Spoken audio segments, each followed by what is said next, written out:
Padami na padami po ang karahasan na kinasasangkutan natin mga kabataan. At para solusyonan ito, we have to look at the root of the problem. Ano ba talaga ang pinagmumulan ng mga problema kung saan nagkakaroon ng sakitan sa eskwelahan, maging sa labas ng eskwelahan na kung saan involved yung mga estudyante at mga menor de edad. Ang nakikita ko, number 1, bullying. Number 2, social media.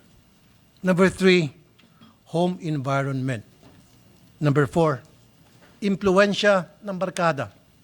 Or number 5, all of the above. If we want lasting solutions, we cannot afford to examine just one piece of the puzzle. We must see the entire picture, the big picture. Sa totoo lang, madami nang nababalita ngayon ng mga ganitong pangyari. Noon pa man. Ang tagal ko na po sinasabi, in fact, sa mga previous hearings last year and early this year, during sa hearings sa DepEd, I already gave warning sa DepEd na dahil may mga insidente noon ng karahasan sa eskwelahan, pamamaril, even guro ata na involved doon sa being a victim, na maglagay ng security guard, maglagay ng metal detector, etc. But hindi ata ginawa ng DepEd. I don't know kung bakit. Kaya lang hintayin pang may mamatay tulad nangyari sa Tacloban. Unfortunately, bago talaga kumilos tayo. I support DepEd School Safety Audit Campaign. Pero sana hindi na itong ningas kugon. May mga paralang walang bakod. May mga bakod na madali namang akyatin, ulondagin ng mga estudyante. At may kakulangan din sa security guards. DepEd has 2,242 field permanent security guards position for around 48,000 public schools. Ibig sabihin, isang security guard sa bawat paaralan. Because permanent security guards are limited, many schools are forced to rely on outsourced guards founded or funded through their MOOE. But MOOE has its limits. That's why the Special Education Fund exists. Unfortunately, around 360 LGUs utilize less than 50% of their SEF collections in 2025. Doon po sa Tacloban City, over 109 million pesos was collected. Yet only 56 was utilized. That's almost 47 million pesos that could have gone to CCTV, security guard, o pagpapalagay ng bakod. So what is preventing these funds from reaching our schools? O baka naman may mga nagbulsa. At dapat maimbestigahan din yan at may managot dahil sa pambubulsa ng pondo na dapat tulong sa mga eskwelahan. But protecting our children does not stop at the school gates. Today, many of these threats are online. While the Philippine Pediatric Society recommended that children age 16 and below should not be allowed unsupervised access to social media, our goal is not simply to ban these platforms. Our goal is to protect our children, identify warning signs early, and intervene before violence happens. Gusto ko pong magpakita ng video kung saan many of our children are exposed online and how parents view this risk. Can we show the video, please?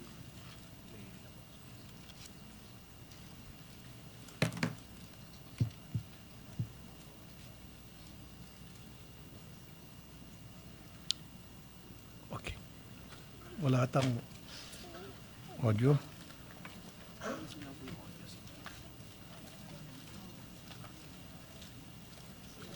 There are times ba na may mga violence ka na nakikita? Meron po. Madalas po siya, lalo na po pag mga advertisements po. So, yun talaga, marami po talaga. Usually, what kind of violence yung mga nakikita mo? Bullying or maraming door. Ganun po talaga. Napapansin ko rin po, hindi po siya restricted. Kumbaga, anong edad mo, basta may up kang ganito makikita. Kasi po, sa panahon po ngayon, parang normalized na lang po talaga ng violence, ng bullying. Iniisip ko, pag gamit ko yung karakter na ginagamit ko sa ML, feel ko po superhero ako. So ganun lang po. Nagkakaroon ka ng mga bagong kaibigan sa pag-aaral ng ML tsaka sa mga social media. May mga nagsasaksakan ko, gano'n, may nag-book ko, magdating sa Pero po, hindi ko po pinapansin, pero po naawa mo Madalas, mga barilan mo. May pinaparil na lang po bigla sa kalsada. Ayun po, mga pinapatay po agad. Parang ano po, nakakapangina po. Kaya na lang pong nangihina yung katawan ko pag nakakita ko ng ganun. Mga patayan, ganyan. Mga hold up, parang natatakot na baka mangyari din sa yung ano, gano'n. Yung mga karakter kasi para mga cartoon, so nakakatuwa. Pero may dalang kutsilyo, may dalang baril. So kapag pinagsama natin yung parang pambata na ano, pero may violence, iniisip ng bata, tama yung ginagawa nila. So recently po, grabe yung napapanood namin. Kasi before, parang away kabataan lang. Ngayon po kasi barilan, saksakan na po. Tapos parang sunod-sunod na. So medyo alarming. Sabi ko sa anak ko, ilimit na yung mga gadget-gadget na yan kasi makikita mo yung bata parang hindi nagpo-focus, di ba? Hindi maging violente, di ba? Tingin mo minsan nakaka-apekto ba yung mga pinapanood nila sa behavior nila? Nakaka-apekto po talaga. Sobrang laki. Kasi yung pagsagot-sagot, di ba? Ibang bata nga kasi napapansin ko din wala na yung respect. Pero yung ngayong nangyayari kasi, pinapaliwanag din namin na ayan ang nakukuha talaga ng mga bata kasi parang nagagaya nila yung mga ano. Tinitignan ko kung mga violent ang pinapanood nila, tapos pinapaano ko, huwag nila mapanoorin. Dapat about sa pag-aaral nila yung pinapanood. So nag-aalala ka rin ba sa mga napapanood nilang medyo violent? Oo po, nag-aaral na po. Kasi nakikita po natin sa mga sitwasyon ngayon eh. Kung ano pinapanood nila, ikakat nila kung mga violent yan, aalisin nila yan. So focus nila sa pag-aaral na lang muna. Lagi ko silang sinasabihan na lalo na yung nangyari na yan. Sabi ko dun sa bunso ko, anak, baka nang bubuli ka sa school, sabi niya, hindi mama. Siguraduhin mo lang ha, baka mamaya. O ikaw ang binubuli, hindi rin mama. Sabi ko, very good. Nakatakot din, pati yung nanaksak, estudyante. Oo. Bawal na ngayon silang magdala ng gunting sa school. Binawal ng eskwelahan nila magdala ng gunting. So bilang magulang, nang-alarma ka rin talaga. Sobra-sobra. Pero, sa akin naman kasi, minsan communication din sa mga anak eh. Kino-confiscate ko po yung cellphone. Even laptop na ginagamit ni ma'am, tinitingnan ko, tinatanong ko, tsaka kinakausap ko rin po sila ma'am. Kasi medyo ako na-stress na rin ma'am. Siguro ma'am, maglagay ng mga pulis. And then pagpasok sa school ma'am, talagang i-monitor yung laman ng bag, i-detect kung may mga metal weapon or what. Para naman po ma'am sa seguridad naming magulang ma'am. Kasi syempre, ang sa school ma'am, isang room, isang teacher. So hindi kaya yun ng teacher ang ilang estudyante ma'am sa loob ng room. We cannot ignore the influence of what they repeatedly see online. Ang algorithm nila ay humuhubog sa kanilang pagkatao. At para sa isang vulnerable na bata, one click lang ang layo sa grooming, violent extremism, at iba pang harmful online communities.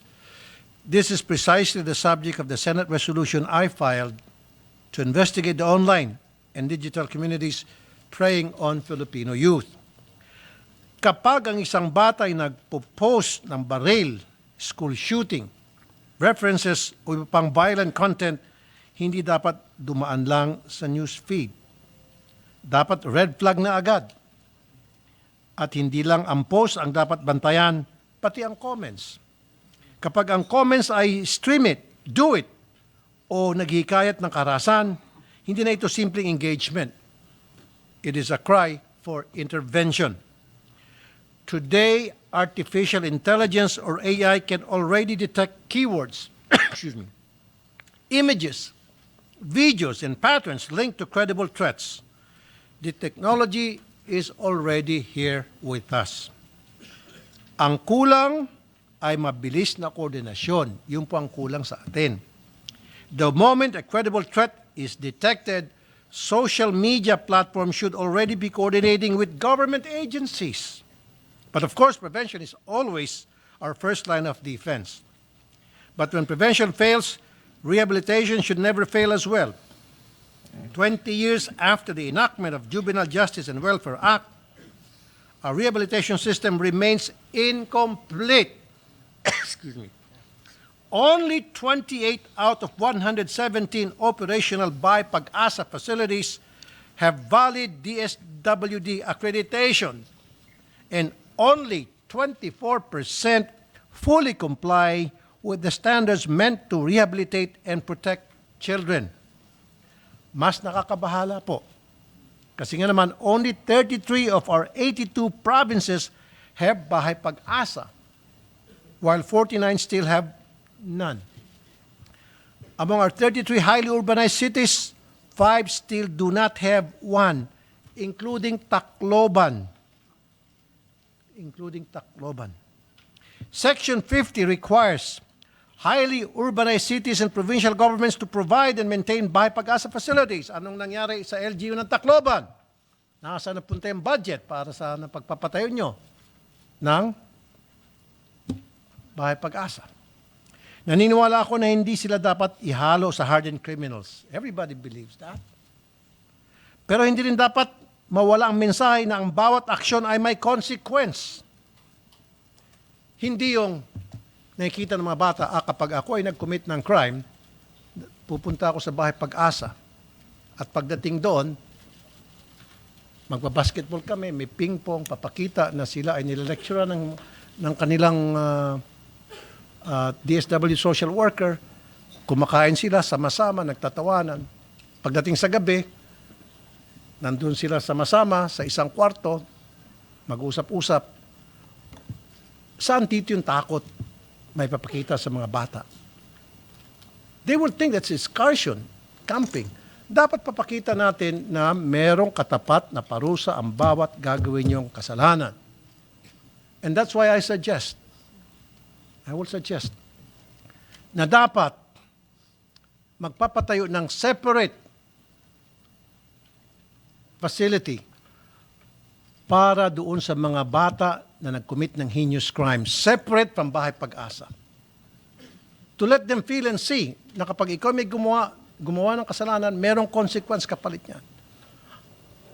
How about, like what I saw in the US, juvenile detention center, na talagang kulungan. May mga selda. Bawat bata pagdating sa gabi, nandun sila sa kanilang selda to make them feel na sila ay nasa facility na para gampanan yung parusa na ipinataw sa kanila, hindi para mag-camping and excursion. And I believe that is something na kapag nakita ng mga bata sa labas na yan palang kalalagyan namin, that might serve as a deterrent. Hindi yung parang pinapamper at binibaby-baby sila. Na after less than a year, isang batang pumatay o CICL, pumatay ng rape. After a year, pakakawalan. Another problem is if we are recording thousands of children in conflict with the law or CCLs every year. Why are a small fraction actually admitted to Bahay Pag-asa? In 2023 alone, there were over 10,000 CICL cases. Yet based on DSWD data, Bahay Pag-asa facilities admitted an average of only 2,832 children annually from 2021 to 2025. Ang tanong, nasaan po yung iba? Kung hindi sila napupunta sa Bahay Pag-asa, anong intervention ang natatanggap nila at sino mga nagmamonitor sa kanila? Pero kahit yung mga CICL na na-admit na sa Bahay Pag-asa, may isa pa tayong concern po. Ang mga nakakatakas. DSW is here, let's admit it. Marami namang insidente na nakatakas. Balita na yung mga inilalagay sa Bahay Pag-asa, nakakatakas. Mula 2021 hanggang June 2026, may 1,026 na kaso ng mga batang umalis without authorization. At 338 sa kanila ay hindi na nakabalik. Sa pagbisita ng aking team sa ilang Bahay Pag-asa, nakita namin na may mga pasilidad na isa lang ang naka-duty na security guards kada shift. Anyari. Another mode of prevention is the involvement of parents who take care of children at home. Pero parang nalilito na ang maraming magulang ngayon. Dati kasi makikita pa lang ang hanger, tumitino na ang bata. And I can relate to that. Nung maliit pa ako, pasaway ako, back in the days, May kita ko lang yung sinturon, may kita ko lang yung stick o pamalo, branch ng bayabas, tumitino na ako.